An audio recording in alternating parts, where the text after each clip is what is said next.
ક્યારે વિચાર્યું છે કે આપણે ઘરમાં આવીને બસ એક સ્વિચ દબાવીએ અને તરત જ આખા ઘરમાં અજવાળું ફેલાઈ જાય છે? આ કેવી રીતે થાય છે? એવું તો શું જાદુ છે એ નાના અમથા બટનમાં? ચાલો આજે આપણે વીજળી પાછળનું આ જ રહસ્ય ઉકેલીએ. આપણા ઘરમાં જે લાઇટ છે, પંખો છે, ટીવી, મોબાઈલ, આ બધું જે શક્તિથી ચાલે છે, એ વીજળી, એ આખરે આવે છે ક્યાંથી? તે બને છે કેવી રીતે? ચાલો આજે આખી વાતને એકદમ સરળ ભાષામાં સમજીએ. જો એકદમ સીધી વાત છે. વીજળી એટલે બીજું કંઈ નહીં પણ એક પ્રકારની એનર્જી, એટલે કે શક્તિ. એક એવી શક્તિ જે વાયરના રસ્તેથી એક જગ્યાએથી બીજી જગ્યાએ ખૂબ જ ઝડપથી દોડી શકે છે. પણ અહીં જ એક મજાની વાત છે. આ જ વસ્તુ વીજળીને ખાસ બનાવે છે. જો પાણી કે હવા જેમ આપણને કુદરતમાંથી સીધા મળી જાય છે, એમ વીજળી નથી મળતી. એને તો બનાવવી પડે છે. એના માટે એક આખી પ્રોસેસ કરવી પડે છે. તો સવાલ એ છે કે વીજળી બને છે શેનાથી? એવું કયું સાધન છે જે આ કામ કરે છે? તો એનું નામ છે જનરેટર.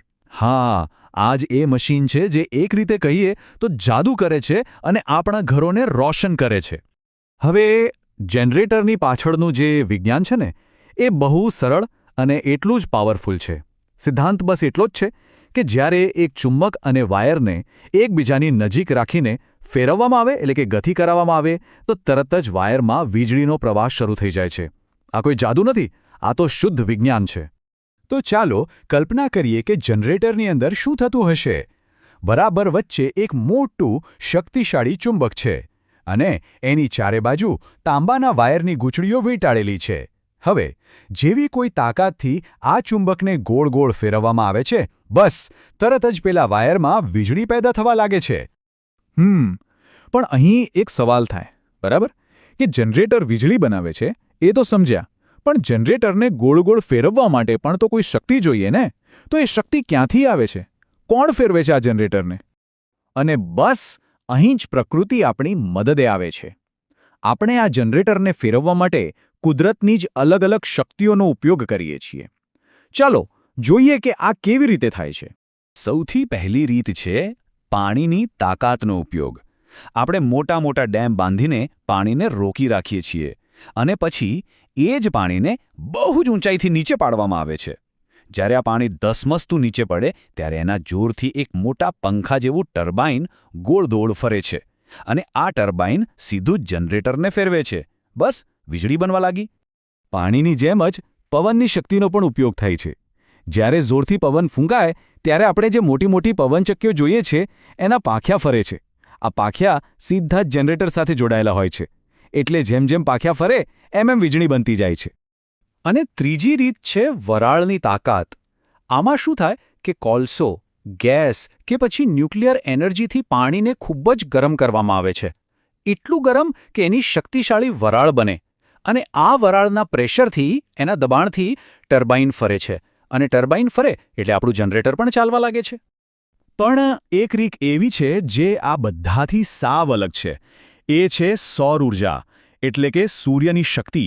સોલર પેનલને કોઈ ટર્બાઇન કે જનરેટર ફેરવવાને જરૂર જ નથી પડતી.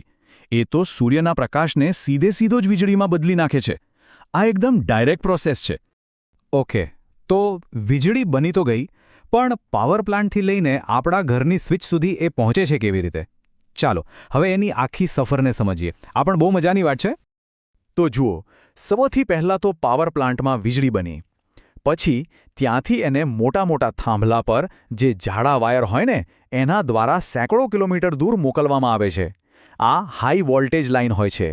પછી આપણા ઘરની આસપાસ જે ટ્રાન્સફોર્મર હોય એ આ હાઈ વોલ્ટેજને ઓછા અને સુરક્ષિત કરે છે અને ત્યાંથી એ વીજળી સીધી આપણા ઘરના સ્વિચબોર્ડ સુધી પહોંચી જાય છે.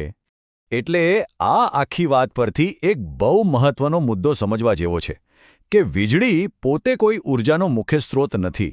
એ તો એક સેકન્ડરી એનર્જી છે. એનો મતલબ શું? મતલબ કે એને બનાવવા માટે હંમેશા કોઈ બીજા સ્ત્રોતની જરૂર પડે છે, જેમ કે પાણી, પવન, કોલસો કે સૂર્ય. તો ચાલો ફટાફટ આખી વાતને એકવાર ફરીથી જોઈ લઈએ. આપણે અત્યાર સુધી જે પણ સમજ્યા એનું એક સંપૂર્ણ ચિત્ર હવે સ્પષ્ટ થઈ જશે.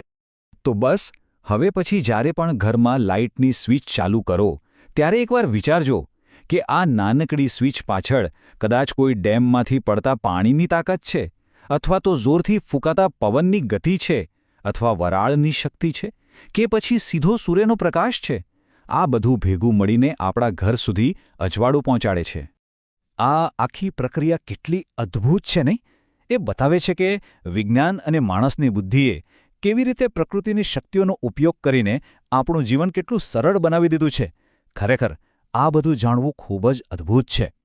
તો જો આ માહિતી આપને રસપ્રદ લાગી હોય અને આવા જ બીજા વિષયોને આટલી જ સરળ ભાષામાં સમજવા હોય તો ચિરાગ શિરાસિયા યુટ્યુબ ચેનલને લાઇક, શેર અને સબસ્ક્રાઇબ કરવાનું બિલકુલ ભૂલતા નહીં. આપણે ફરી મળીશું એક નવા અને એટલા જ રસપ્રદ વિષય સાથે.